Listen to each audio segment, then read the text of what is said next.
Minister C Saji Cherian ചെയ്യുന്നുണ്ട്. Minister, എന്താണ് ആശുപത്രിയിൽ അങ്ങ് കിട്ടുന്ന ഏറ്റവും ഒടുവിലത്തെ വിവരം?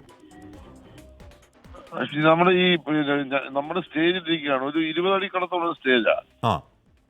അപ്പം MLA നേരെ കയറി വരുന്നു. അതിനിപ്പുറത്ത് നമ്മുടെ പോലീസ് ഉദ്യോഗസ്ഥന്മാർ വല്ലതും പ്രധാനപ്പെട്ട ശ്രീജിത്ത് ഉണ്ട്, ചന്ദ്രൻപിള്ള XMP ഉണ്ട്. അപ്പൊ ഇങ്ങനെ കയറി വന്നിട്ട് ഇവര് എന്റെ ആ ഭാഗത്തേക്ക് വന്നു. ഞാൻ ഇപ്പുറത്തെ ഇവര് പുറകോട്ടങ്ങ് മലക്കുക. എന്താ സംഭവിച്ചത് എനിക്ക് അറിയത്തില്ല. അപ്പൊ അതൊരു റിബൺ ഇടുന്ന ഒരു ഒരു സ്റ്റാൻഡാണ്, അതാ വെച്ചിരുന്നത് ഈ ഫ്രണ്ടിൽ. അപ്പൊ എനിക്ക് കാണാം നേരെ പോയി ഈ പുറവശം അടിക്കുന്നു, നേരെ പോയി പുറവശം അടിച്ച് താട്ടം വീഴുക. അപ്പൊ തന്നെ ബോധം നഷ്ടപ്പെട്ടെന്ന് എനിക്ക് തോന്നുന്നു. കാരണം വളരെ വല്ലാത്തൊരു മാനസികാവസ്ഥയിലേക്ക് എല്ലാവരും വന്നു. കാരണം നമ്മൾ അപ്രതീക്ഷിതമല്ല. കാരണം വളരെ ഭയങ്കരമായി ചിരിച്ചോണ്ടാണ് കയറി വരുന്നത്, ഭയങ്കര സ്നേഹനിധിയായ ഒരു ചിരി കൊണ്ടാണ് ഇവർ വരുന്നത്. അപ്പൊ അന്ന് ഇങ്ങോട്ട് കയറി കഴിയുമ്പോൾ നമ്മൾ കാണുന്നത്. അപ്പൊ പിന്നെ അവിടുന്ന് അപ്പൊ തന്നെ ഞങ്ങളെല്ലാം കൂടെ ഇറങ്ങി ഞങ്ങളെല്ലാം ഹോസ്പിറ്റലിൽ പോയി. CT സ്കാൻ കഴിഞ്ഞു. ഒരു മെഡിക്കൽ ബുള്ളറ്റ് ഒരു ഇറക്കിയെന്ന് തോന്നുന്നു. ഞാനിപ്പോ ഇറങ്ങിയുണ്ട്. അല്ല മിനിസ്റ്റർ, ഡോക്ടർമാർ സംസാരിക്കും. അപ്പോൾ ഡോക്ടർമാർ പറയുന്നത് സ്റ്റേബിൾ ആണോ ചോദിച്ചാൽ സാധാരണ ഡോക്ടർമാർ 24 മണിക്കൂർ നിരീക്ഷണത്തിന്റെ കാര്യം പറയുന്നുണ്ട്. തലച്ചോറിനും ശ്വാസകോശത്തിനും പരുക്കൊക്കെ ഉണ്ട്. പക്ഷേ എനിക്ക് തോന്നുന്നു മാനേജബിൾ ആണെന്ന് അവർ പറയുന്നുണ്ട്. അത്രത്തോളം ആശ്വാസം മാനേജബിൾ ആണെന്നാണ് ഇപ്പം നമ്മുടെ ഒരു പറഞ്ഞത്. പക്ഷെ ഈ പറഞ്ഞ 24 hours ഒന്ന് നോക്കണം എന്ന അഭിപ്രായം പറഞ്ഞിട്ടുണ്ട്. പക്ഷെ നല്ല വീഴ്ചയാണ്, നല്ലൊരു ഒരു ആക്സിഡന്റ് സംഭവിച്ചത്. സഹിച്ചേട്ടാ, ഇപ്പൊ ഇത്രയും എന്താണ് പറഞ്ഞാൽ ഇത്രയും ഉയരത്തിലുള്ള സ്റ്റേജാണ്, അതിലൊരു കൈവരിയൊക്കെ അവർ വെക്കേണ്ടതായിരുന്നു അല്ലേ? അതെന്താന്ന് വെച്ചാല് സത്യത്തിൽ ഞങ്ങളെല്ലാം വന്ന് അതിന്റെ ബാക്കിലൂടെ കയറിയാവുന്നത്. അത് കഴിഞ്ഞ് ഹൈബിയുടെ MP വന്നു, അദ്ദേഹം വന്ന് എല്ലാ ബാക്കിലൂടെ കയറി വന്നത്. ഈ ഉമാ മാഡം മാത്രമാണ് ഈ മുന്നിൽ കൂടെ കയറി വരുന്നത്. അതാ എന്താ സംഭവിച്ചത് നമുക്ക് മനസ്സിലാകുന്നില്ല. പുള്ളിക്കാരി മാത്രമാണ് ഈ ഫ്രണ്ടിൽ കൂടെ വരുന്നത്, ബാക്കി എല്ലാവരും പുറകെ കൂടെ വന്ന് കസേര കയറിയിരുന്നു.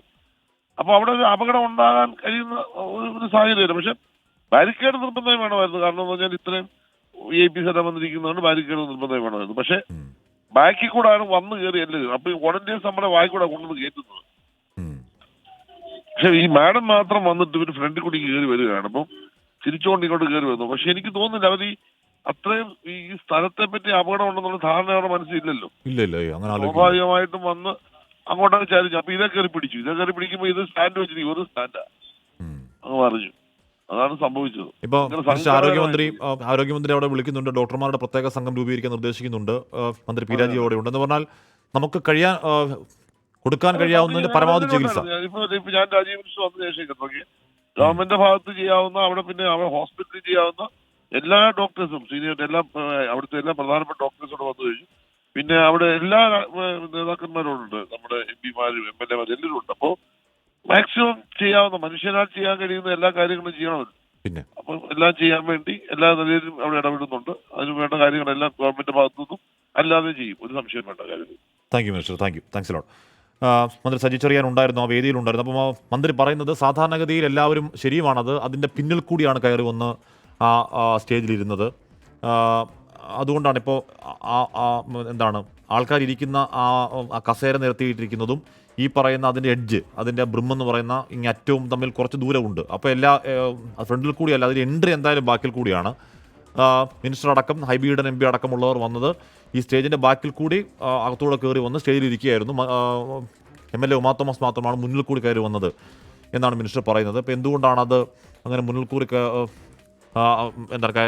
കയറി വരാനിടയ സാഹചര്യം എങ്ങനെയാണ്, സംഘാടനത്തിലെ പിഴവാണോ തുടങ്ങിയ കാര്യങ്ങളൊക്കെ എന്തായാലും വിശദമായ പരിശോധന വേണം. അതിപ്പോൾ എന്താണെങ്കിലും അത് സ്റ്റേജിലേക്ക് കയറുന്നത് മുന്നിൽ കൂടിയാണെങ്കിലും സ്റ്റേജിൻ്റെ ബാക്കിൽ കൂടി ഒരു വഴി ഉണ്ടെങ്കിൽ തന്നെയും അത്രയും ഉയരത്തിൽ സ്റ്റേജ് കെട്ടുമ്പോൾ അതിന് മുന്നിൽ ഈ റിബൺ വെച്ചല്ലാതെ ഒരു ശക്തമായ കൈവേലിയോ ഒക്കെ എന്തെങ്കിലുമൊക്കെ നിർമ്മിക്കേണ്ടതാണ്. അത് എന്തുകൊണ്ട് ഉണ്ടായില്ല. ഇപ്പോൾ ഇങ്ങനെ അപകടം ഉണ്ടാകുന്ന ആരും കരുതില്ല, അത് ഉറപ്പ്.